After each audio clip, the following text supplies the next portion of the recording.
Here in time for What's Hot, where we talk about the stories that have everybody talking. We're joined by Barb Bartlein from the People Pro, plus Tracy Johnson's back.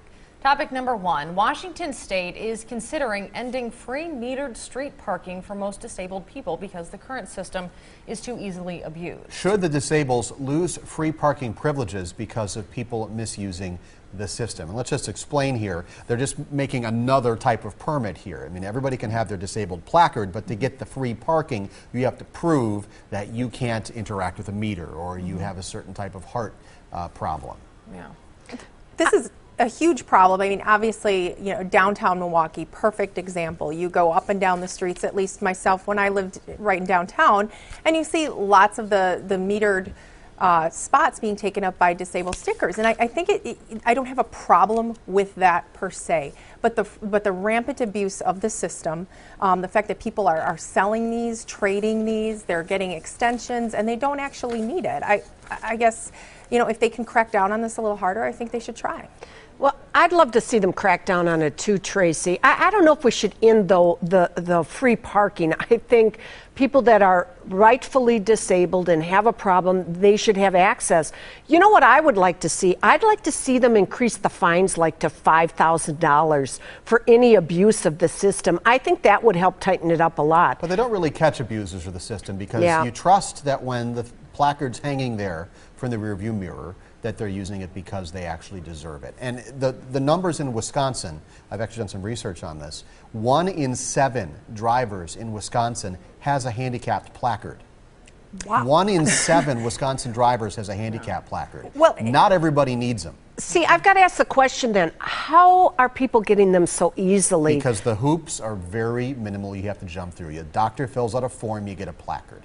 Yeah, but usually they're time limited. I know my mother had a placard as her health was failing, and we had to re-up it periodically.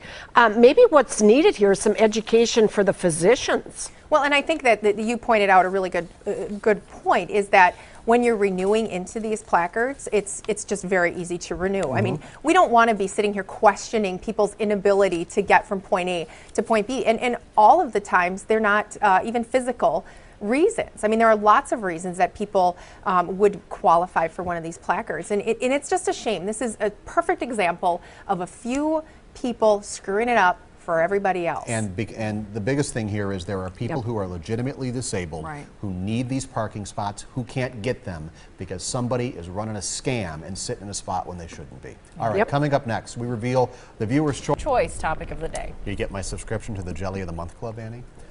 Hey, we're joined by Barb Bartlein. She is the People Pro. And Tracy Johnson, she's just always lovely. She's from Tempo, Milwaukee. Okay, McDonald's tells its employees, don't eat fast food. That is the advice posted on an internal employee website, Health Encyclopedia. The employee site promotes a diet of raw vegetables. It even says things like, pass on the pickles, less salt. What do you think about that? I absolutely love this. I think it's hysterical. Here McDonald's is telling their own employees basically that the food is no good for them. Obviously, they're paying the medical claims. That's all I can assume on this. Yeah, fast food isn't good for you. I'm glad McDonald's owns up to that. But here's the opportunity. It's to educate the employees to help educate the others. You know what, I don't know what the conversation is going to be like when you're ordering your Big Mac and French fries and the person on the other side says, are you sure you wouldn't like a salad instead of French fries? You know there are 590 calories in that French fries. I'm just not sure what the reaction is, but maybe this is a start to trying to change the way that people eat fast food and the way that the employees interact with the customers. Well, I love McDonald's, and I'll admit that. I don't eat it every day, but if you worked around that food all day, every day, isn't the last thing you'd want to eat McDonald's? Exactly. I don't know. I mean, I used to work in a pizza restaurant, and it got to the point that I could not stomach a piece of pizza. But, you know, that doesn't stop the employees from going to Arby's or any other kind of fast food place. Arby's? Who? Well, they have the curly fries. So they do have the curly fries. And those are way better for you. Yeah. Those are way better for you. All right, let's get to our lightning round. It is Christmas Eve, and that means getting in the last bit of shopping. Many stores are keeping their doors open longer today to give shoppers some extra time to buy those presents. So, are you a last-minute shopper? Says the girl who was 5 minutes late to work, finishing up last minute today. What do you think, Tracy? Do you do yours last minute? I shop early and I shop often. God bless the people who can stick to one form of shopping, either online or at the store the day after Thanksgiving, or even the day before Christmas. But I shop at all times. In fact, I was out there at 8 o'clock this morning picking up things that, of course, I knew that I needed and that I didn't think of before. And you know, the thing that impressed me about today's experience is that everybody was in such good spirits. It wasn't actually that busy, in my opinion, but yeah, I shop last minute, but I also shop early. I do think when you shop last minute, you see some Christmas courtesy, which is very refreshing and very sweet. Personally, I don't really shop at all, so I find you an inspiration. Or rather, let's put it this way, I do all my shopping online. I rarely walk into a store. But you have my admiration, Tracy, because you're what I would call a frequent shopper. I usually save 1 or 2 items to buy on Christmas Eve. Didn't do that this year because I'm here with all of you good people.